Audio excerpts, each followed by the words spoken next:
Columbia where I got students to tell a personal story from their own lives. And they wrote these monologues, and they did a scene with someone from their life, whether it was their mother, the father, someone who bullied them in school, and they told a secret, or they were asking for forgiveness, or they were confronting someone, or they were revealing something that they never told them. And the stories that came out of these students were phenomenal. And people were laughing, or they were crying, and then afterwards they all connected, and they realized that it's about revealing something, and you end up connecting with everyone in the room, and you realize we're all telling our stories that are connecting to each other. And I would much rather have filmmakers go to those places. Even if someone comes to the New York Film Academy, it's like, I don't care if you're staying in Columbia or you go to New York Film Academy, where do you really go? And this is the place that no one wants to go. They would rather be cool, put on an attitude, wear crazy clothes or a cool hat, and they act like a little jerk, and it's boring. And who has the courage to tell real stories that reveal a vulnerability or humanity? Very few people. So that's why you might have people make movies, but very few are going to become artists. There's a plot that hooks you, and there's a journey for the character. But what stories are really about is the inward journey of the character, and them facing their ghost or their traumatic past or their wounds, and are they able to overcome their flaws or their limitations or their blocks. And if you look at all the great movies, they're both love stories and they're ghost stories.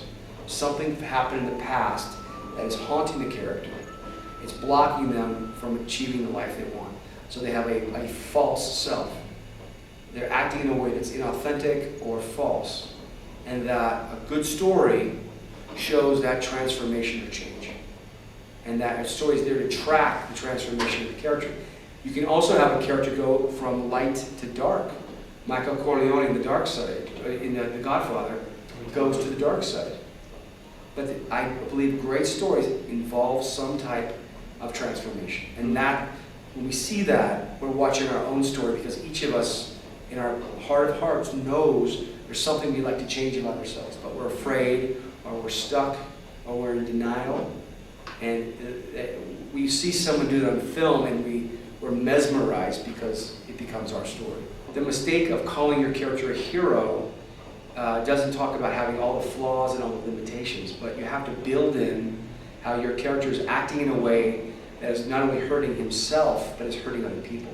He's unconscious of it. And that the story brings that to consciousness. Talk about, and this comes from a man named Robert Town, who wrote Chinatown.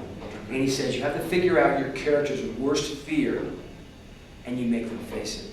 So that is what happened in their past, and that somehow in this story, they either confront that person from the past, or they confront someone who was an echo of that past. So in Casablanca, you literally see the ghost appears, which is Ingrid Bergman. Yes. And the person who used to be, in his previous life, he was a selfless freedom fighter. After she left him, he cut off his feelings and he says, I stick my neck out for no man. I will help no one. Now he's a selfish person. She comes back into his life, and he's able to find out from her that she didn't leave him because she didn't love him. She left him because her husband, who she thought was dead, was alive. And at the end of the story, he makes a noble sacrifice. And a person who is now, in the course of the story, selfish, becomes selfless. And at the end of the story, he goes off to fight the Nazis. So that's a character who has a backstory, a ghost in the present, a flaw, a fear. He's forced to face it in the story, and at the end, he's a free man.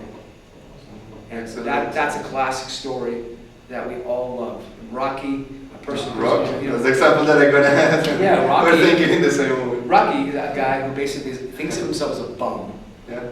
We see the character transform, and it's a power. That's the ghost. He's a bum, but he's a ghost of himself because he thought who he used to be. He's lost himself, and then he meets Adrian. He gets this opportunity, and that he discovers he's the other half of him, basically. Yeah, and that she inspires him to become his best self.